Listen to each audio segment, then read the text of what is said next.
Okay, this is the sixth recording tonight, and the sixth number is the number of man. You can come the evangelical way, the fundamentalist way, the dogma of the perfect sacrifice, the sacrificing of God's Son, that you might have life eternal. You can come that way, but it is the way of crucifixion, and I do not wish it upon you. It's a nightmare of imprisonment in loyalty to a literalism that, don't you realize literalism means that which is configured in the universe of uncertainty that seems so tangible, so literal, so physical. There is no salvation in that. It's simply the experience of good and evil outside of the garden. You see it as a rescue, and indeed it is, but it's the hardest way imaginable. It's via crucifixion of the one that you love more than anything else, Jesus, who came to rescue you.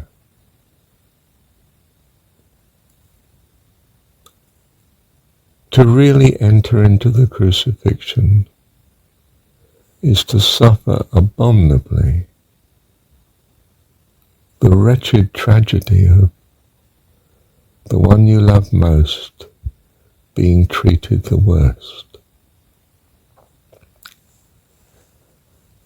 No one in their right mind entertains this. It's the hardest way beyond heaven to come to heaven.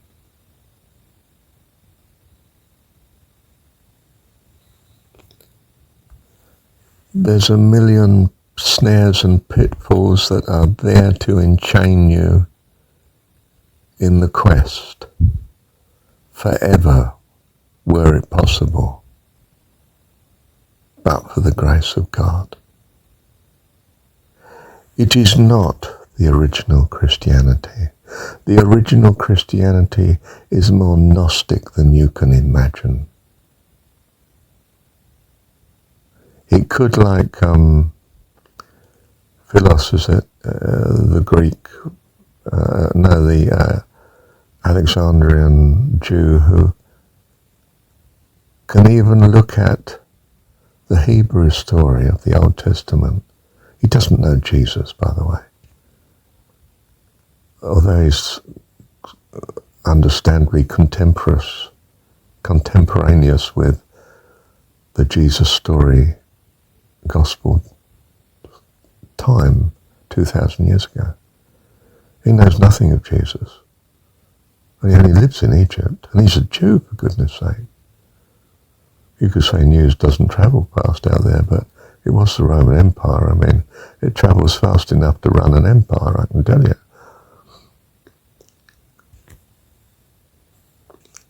And he can interpret the Torah in spiritual terms as the spiritual life of man. Wow. Now, we're not talking about a Christian here. We're talking about someone who's so Old Testament as they come that he actually knows what it means. It's not the fake history it pretends to be. It's something spiritual. It is also the early version of the adaptation of the mystery cult from Egypt by the Greeks to the Hebrew culture.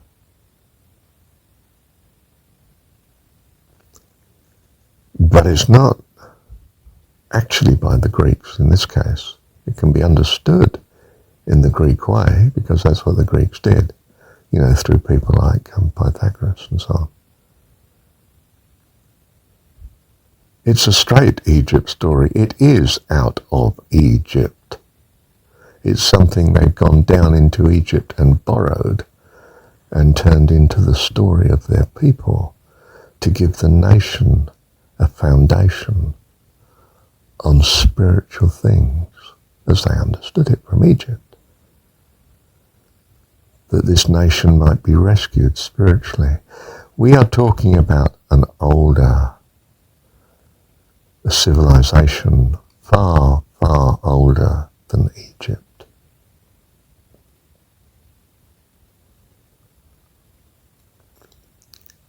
That rescues future generations after their civilization has gone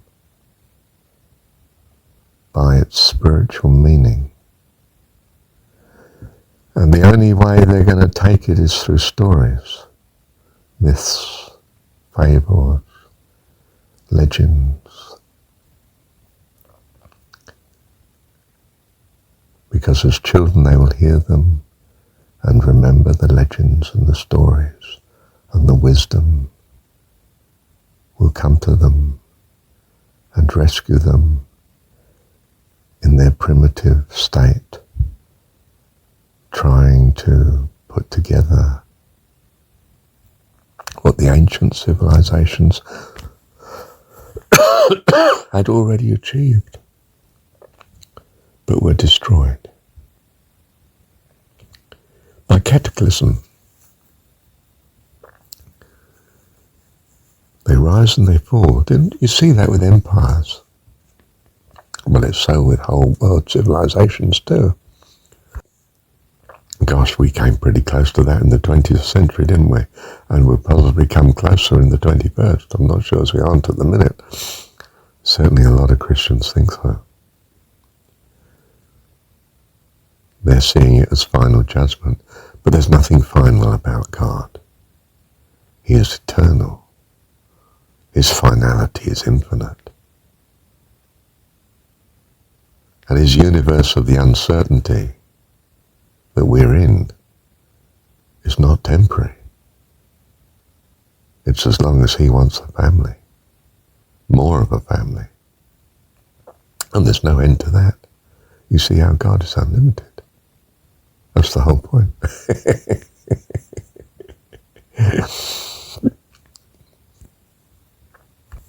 Let me review a minute. Well, yes, nothing else to say. Goodness, there's a miracle.